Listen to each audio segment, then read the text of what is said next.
తెలుగుని వద్దనుకొని పూజా హెగ్డే హిందీలో అడుగుపెట్టింది. కానీ ఆడ జీవితం అనుకున్నంత స్థాయిలా సాగకపోయేసరికి మళ్ళా తిరిగి దక్షిణాది సైన్మాల వైపు చూసి తిరిగి వచ్చింది.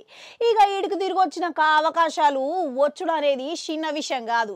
కానీ అమ్మడు తెలివిగా అవకాశాలను ఒడిసి పట్టుకుంటున్నదంట.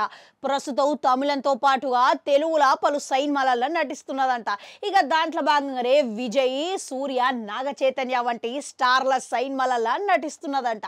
అయితే ఇటువంటి సమయంలో ఏ స్టార్ హీరోయిన్ అయినా సరే కానీ ఈడ అవకాశాల మీద మస్తుగా దృష్టి పెట్టి పై ఎత్తుగడలు వేసి ఎట్లా అవకాశాలు రాబట్టుకోవాలని ఆలోచన చేస్తారు.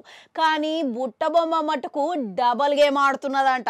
ఆడ ఉంటా ఈడ ఉంటా అని ఏకంగా 3 భాషలల్లో అవకాశాలు అందుకుంటున్నదంట. ఇప్పుడు బాలీవుడ్లో మరో సైన్మాకు ఈమె ఒప్పందం చేసుకున్నదంట. అంతేనా, ఇప్పుడు ప్రస్తుతం హిందీలోనే దేవా చిత్రంలో నటిస్తున్నది.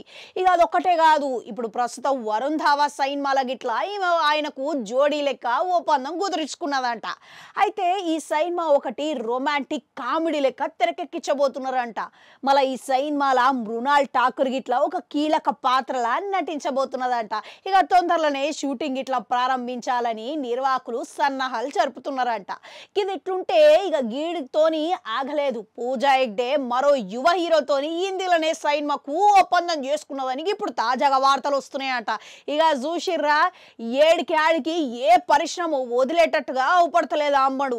ఇక ఒకసారేమో అందరూ ఈ అమ్మడు ఇక ఆడ అవకాశాలు వస్తలేవు, ఈడ మళ్ళీ తిరిగి వచ్చిందని అందరూ అనుకుంటున్నారు పిచ్చి మొహాలు. ఇక అట్లా చూసుకుంటే వరుస పెట్టి ఈడనే వేస్తుంది, మళ్ళా హిందీ వైపుకి ఇట్లా చూడరు అని అందరు అనుకున్నారంతా. కానీ అమ్మడు మాత్రం వరుస పెట్టి అవకాశాలను సృష్టించుకుంటా పోతున్నది. ఇక ప్రతి పరిశ్రమల కొత్త కొత్త అవకాశాలను సృష్టించుకుంటా ముందుకు అడిగేస్తున్నది. ఇంతకు పూజా హెగ్డే చాలా కాలమైంది తెర మీద అవుపడక.